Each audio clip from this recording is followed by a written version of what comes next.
नमस्कार, मैं हूं दिव्यांजलि मोइत्रा। 5 अगस्त 2019 को जब जम्मू कश्मीर से 370 हटाने का बिल आया, फिर लोकसभा में भारी बहुमत से ये बिल पारित हुआ।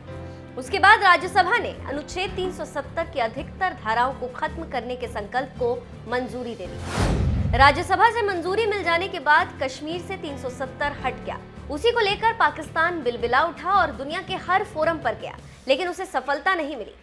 उसके बाद उस वक्त के प्रधानमंत्री इमरान खान ने तुर्की मलेशिया के साथ मिलकर तिकड़ी बनाई और संयुक्त राष्ट्र संघ में भारत का विरोध किया, लेकिन भारत ने मलेशिया को सबक सिखा दिया।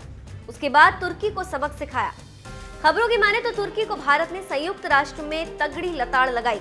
उत्तरी अफ्रीकी देश लीबिया में तुर्की के दखल को लेकर नई दिल्ली ने इस्तांबुल को आईना दिखाया।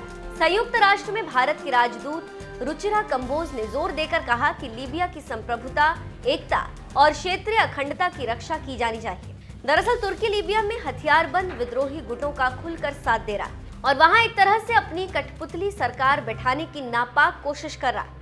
भारत ने लीबिया पर संयुक्त राष्ट्र सुरक्षा परिषद के प्रस्ताव को खुल्लम खुल्ला धता बताने और उसका लिहाज नहीं करने को लेकर तुर्की की कड़ी आलोचना की। कंबोज ने कहा कि यूएनएससी प्रस्ताव का इस तरह का उल्लंघन गंभीर चिंता का विषय है। जानकारी देते चले कि लीबिया पर यूएनएससी की ब्रीफिंग में हिस्सा लेते हुए रुचिरा कंबोज ने तुर्की की क्लास लगाई और कहा कि इस तरह की गतिविधियां लीबिया के अलग अलग गुटों के बीच 2020 से चली आ रही है और ये संघर्ष विराम समझौते का भी उल्लंघन है।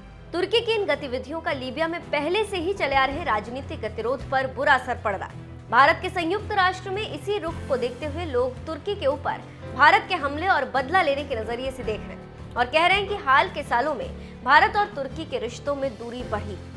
तुर्की के राष्ट्रपति रेसेप तैयप एर्दोगन कश्मीर मुद्दे को लेकर लगातार भारत के खिलाफ जहर उगलते रहते हैं। 2019 में जम्मू कश्मीर का विशेष दर्जा खत्म किए जाने के बाद से तुर्की लगातार इस मुद्दे पर पाकिस्तान के रुख का समर्थन कर रहा है।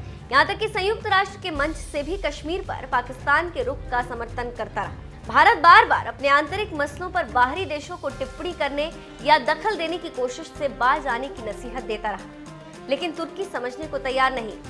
इसलिए लीबिया मुद्दे को लेकर नई दिल्ली ने तुर्की की कमजोर नस दबा दी। 2019 से पाकिस्तान के कश्मीर राग पर सुर मिला रहे तुर्की को भारत दो टूक और मुंहतोड़ कूटनीतिक जवाब देता आया।